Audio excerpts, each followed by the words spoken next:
네, 인류는 이렇게 먼 우주에 망원경 띄워놓고 우주의 비밀을 풀어가고 있는데, 진보하고 있는데, 우리 정치 이야기는 참 답답하네요.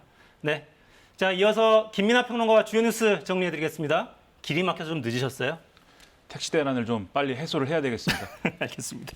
장마철에 비가 많이 와서 택시 잡기 더 힘드셨을 겁니다. 자, 첫 번째 주제 살펴볼까요? 사상 첫 빅스텝입니다. 네, 자, 금통위가 금리 인상 단행했어요.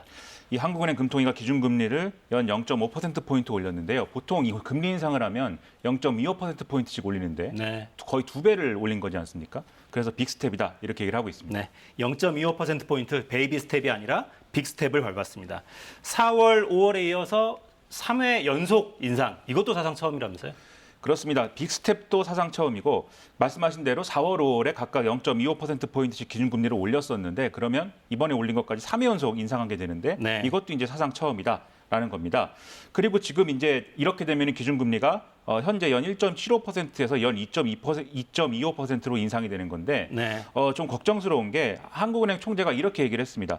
시장의 연말 기준금리 2.75에서 3%까지 될 수 있다는 예측은 합리적인 수준이다. 지금 현재 중립금리 하단이어서 한두 번 더 올려도 긴축이 아니다라는 건데 중립금리라는 거는 이 금리 수준으로 가면은 경기가 과열되지도 않고 위축되지도 않는 적정 수준이 중립금리인데 그 하단이라고 하는 거니까 올릴 수 있는 여력이 더 있는 것이고 필요하면 올리겠다고 얘기를 하고 있는 거죠. 네. 그래서 상당히 좀 우려가 되는데 지금 계속 이제 금리를 계속 올리고 있는 상황입니다. 이게 이제 코로나19 직후에 연 0.5% 수준까지 금리가 내려갔었는데 이후에 계속 이제 오르고 있는 상황이고 앞으로도 더 오른다고 하면은 이 가계에 미칠 파장이 내는 게 크기 때문에 여러모로 걱정이 됩니다. 네. 제로금리 시대가 언제였는지는 이제 뭐 기억도 잘 안 납니다. 자, 역시 물가 잡자, 이게 목표인 거죠? 그렇습니다. 한국은행 총재가 이제 6%대 물가 상승률이라는 것은 지금 경기 상황에 관계없이 너무 높은 거다. 네. 그래서 물가를 잡기 위한 이 통화 정책이 불가피하다라는 취지의 얘기를 했는데요. 이게 이제 실제로 이제 통계청이 밝힌 이런 수치를 보면은 이 6월에 이제 소비자 물가 상승률이 6%에 더해서 앞으로 이게 7%까지도 될 수 있다. 이렇게 얘기를 한 바 있었거든요. 이전에 우리가 물가 상승률이 4%까지 될 수 있어서 큰일이다라고 얘기를 했고 그 다음 주에 5% 얘기가 나오고 통계청이 6% 얘기를 한 건데 지금 7%의 전망을 또 하고 있는 거니까 물가 상승이 이제 상당히 심각한 어떤 속도로 될 것이다라고 볼 수밖에 없는 거고 그리고 이제 지난달 한국은행의 소비자 동향 조사 결과를 보면은 향후 1년간 물가가 얼마나 오를 것이냐 예상되는 어떤 결과인 기대 인플레이션율이 3.9%로 나왔는데 이게 10년 2개월 만에도 가장 높은 거여서 사람들이 생각하는 물가 인상의 가능성은 상당하다. 이런 게 경제 주체들의 심리에 미치는 영향이 부정적일 것이기 때문에 여러모로 지금 난감한 힘든 상황이다라는 겁니다. 네. 돈은 거의 눈이 달려 있는 것처럼 돈값이 높은 곳으로 흘러가게 돼 있는데 미국 금리가 또 계속 올라서 걱정이에요. 이 미국 중앙은행 연방준비제도도 지난달 기준금리를 0.75%포인트 올렸는데 이거는 0.5%포인트보다도 0.25%포인트가 더 올라간 거기 때문에 이걸 이제 빅스텝도 넘어서는 자이언트 스텝이다. 언론이 이렇게 표현을 했죠. 그런데 이렇게 되면서 우리하고 미국의 기준금리 격차가 원래는 한 1% 이상, 1.5% 이상 차이가 났는데 0에서 0.25%포인트로 좁혀진 상황이고 네. 자칫 잘못하면 앞으로 역전될 수 있다. 이런 우려를 할 수가 있는 그런 이제 상황입니다. 근데 만약에 이제 이 금리 차가 좁혀지거나 역전이 되면 말씀하신 대로 국내에 들어와 있는 외국인 자금이 금리가 높은 쪽으로 빠져나간다든지 그리고 거기서 발생하는 이 어떤 고물가 압력이 더 높아진다든지 이런 현상들이 일어날 수가 있기 때문에 우리도 불가피하게 금리 인상에 갈 수밖에 없고 금리 인상을 추가로 하는 거에 대한 어떤 부담이나 이런 것들은 계속 늘어날 수밖에 없다는 거죠. 네. 금리 참 어려운 이야기인데 아주 피부에 와닿게 이야기하자면 금리 올라가면 당장 빚 많은 분들 이자 부담 커지잖아요. 그렇죠. 지금 그동안 무리해서 대출을 받아서 예를 들면 자산 투자라든가 뭐 부동산 이런 데 이제 좀 돈을 썼던 분들 뭐 영끌족, 비투족 이런 얘기 많이 하지 않습니까? 그리고 자영업자들, 생계형 이제 대출을 받아야 했던 그런 분들의 경우에는 이자 부담이 상당히 늘어날 것이기 때문에 아무래도 우려가 되는데요. 네. 지난해 9월 가계대출 잔액을 기준으로 기준금리가 0.25%포인트 오를 때, 그다음에 0.5%포인트 오를 때 각각 연간 이자 부담을 계산해 보면 약 3조 2천억에서 6조 4천억 원이 늘어난다. 각각 이런 전망인데 이걸 1인당 연이자 부담으로 환산을 해보면 한 사람이 부담해야 될 연이자 부담이 각각 16만 1천 원, 32만 2천 원 이렇게 늘어날 수 있다는 거거든요.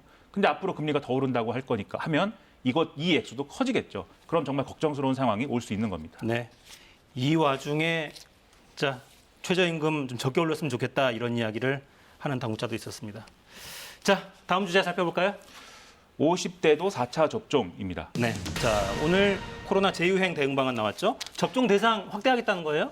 그렇습니다. 오늘 한덕수 총리가 중앙재난안전대책본부 회의를 열고 이 대응 방안을 발표를 했는데요. 네. 일단 4차 접종, 이 백신 4차 접종 대상에 대해서 지금까지는 60세 이상 그리고 면역 저하자를 대상으로 했는데 이것을 50대 그리고 18세 이상 기저질환자로 확대를 했습니다. 그리고 지금까지는 요양병원하고 시설에 대해서 이제 이 백신을 접종할 수 있도록 했는데 이 대상을 장애인 시설 그리고 노숙자 시설까지 접종 범위를 늘리도록 했고요. 그리고 이제 그동안 확진자 7일 의무 격리를 해제할 거냐를 이제 4주간 간격을 놓고 논의를 하기로 했는데 이건 역시 당연하게도 이제 유지를 하기로 그렇게 결정을 했습니다. 네. 자, 다만 거리두기 의무화는 시행하지 않기로 이렇게 결정을 했고요. 자, 재확산 기세가 좀 심상치가 않은데 통계를 보면 좀 어떻습니까? 지금 통계를 보면은 이 감염 재생산 지수가 중요한데 네. 이게 한 명이 감염이 됐을 때 다른 몇 명에게 전파를 시키느냐 이걸 수치화한 그런 지표죠. 6월 5째 주에 1을 넘어서 1.05가 나왔는데 한 주 만에 이게 급증이 돼서 1.4가 됐습니다. 네. 그러니까는 한 명이 감염이 되면 1.4명을 추가로 이제 감염시키는 거니까 앞으로 증가세일 수밖에 없는 것이고 그리고 애초에 수리 모델링을 통해서 이제 좀 도출해냈던 재유행 시점이나 이런 것들이 훨씬 더 앞당겨지고 있다라는 판단도 있기 때문에 8월 중순이 넘어가기 시작하면은 20만 명, 25만 명 이상의 일일 확진자 숫자도 나올 수가 있다. 이런 전문가들의 우려가 있거든요. 네. 다만 아시다시피 오미크론 변이의 어떤 중증화율이나 이런 것들은 사망률이나 이런 것들은 여전히 뭐 높은 수준은 아니지만 이 확진자 수가 늘어나면 당연히 이제 의료 부담이 있을 수밖에 없기 때문에 의료기관에 대한 어떤 대책이나 이런 것들이 빨리 필요하겠죠. 그래서 오늘 이제 얘기를 한 게 재택 치료를 받는 사람이 동네 병원의원에서 검사, 치료, 처방까지 한 번에 받을 수 있는 원스톱 진료기관 1만 곳을 채우겠다. 그래서 이제 이달 말까지 앞당겨서 1만 곳을 달성하겠다. 그렇게 확보를 하겠다라는 계획을 밝혔고 그다음에 이제 여기에 더해서 이 일일 이제 60만 명까지 확진자가 발생할 것을 전제해서 병상 확보나 이런 것들도 계속 이제 가능하게 하겠다라고 대책을 밝히고 있으니까 네. 이런 것들에 주목을 해야겠고 그리고 이 개인 입장에서는 여전히 개인 방역 수칙 이런 것들을 잘 지키고 마스크를 착용하는 것이 최선의 이제 방책이기 때문에 다들 이제 그렇게 마스크를 이제는 다시 올려야 될 때가 왔다. 이렇게 볼 수가 있겠습니다. 네. 자, 신규 확진자 통계 저희 그래픽 만들어 놓은 걸 좀 볼까요? 그래프의 기울기를 보시면 굉장히 가파릅니다, 지금. 그리고 파도가 점점 높아져 가는 걸 지금 확인하실 수가 있어요. 6월 27일부터 7월 6일 요 사이의 파도, 그 다음 파도, 점점 파도의 높이가 올라갑니다. 8월 17일쯤에는 25만 명 이상 확진자가 발생할 수도 있다. 이런 전망도 나오고 있습니다. 자, 마지막 주제 살펴볼까요? 에미상 14개 부문 노크입니다. 네. 이런 소식도 있어야죠. 그렇습니다. 뭐 좋은 희망적인 소식이 네. 있어야 되는데 우리 자랑스러운 한류 드라마 오징어 게임이 한국 드라마 그리고 비영어권 드라마 최초로 미국 에미상 작품상 후보에 오르는 등의 성과를 내고 있다는 소식입니다. 네. 에미상이 방송계 아카데미상 이렇게 불리죠. 그렇습니다. 미 텔레비전 예술 과학 아카데미가 이제 이 시상을 하는 것인데 에미상을 받은 드라마다 또 에미상을 받은 어떤 배우다라고 하면 믿고 보는 드라마, 믿고 보는 배우 뭐 이렇게 우리가 생각을 하는 그런 정도인 것이죠. 그래서 지금 드라마 부문 작품상에 오징어 게임이 지명이 됐고 그리고 또 이 최다 부문 후보에 올라와 있는 건데 최대 14개 부문 후보에 지금 다시 올라가 있는 겁니다. 그래서 황동혁 감독이 감독상과 각본상 후보, 배우 이정재 씨하고 정호연 씨가 각각 나무주연상, 여우조연상 드라마 부문 후보, 그리고 오영수, 박혜수 드라마 부문 나무조연상 후보 등등이 선정이 돼 있고 여우 단역상 후보도 있습니다. 이유미 씨가 선정이 돼 있기 때문에 상당히 이제 기대가 되는데요. 에미상 수상자는 9월 12일에 LA에 개최될 시상식에서 공개가 된다고 합니다. 네, 9월 12일. 자, 좋은 소식 기대해 보면서 마무리하겠습니다. 김민하 평론가였습니다. 고맙습니다. 고맙습니다.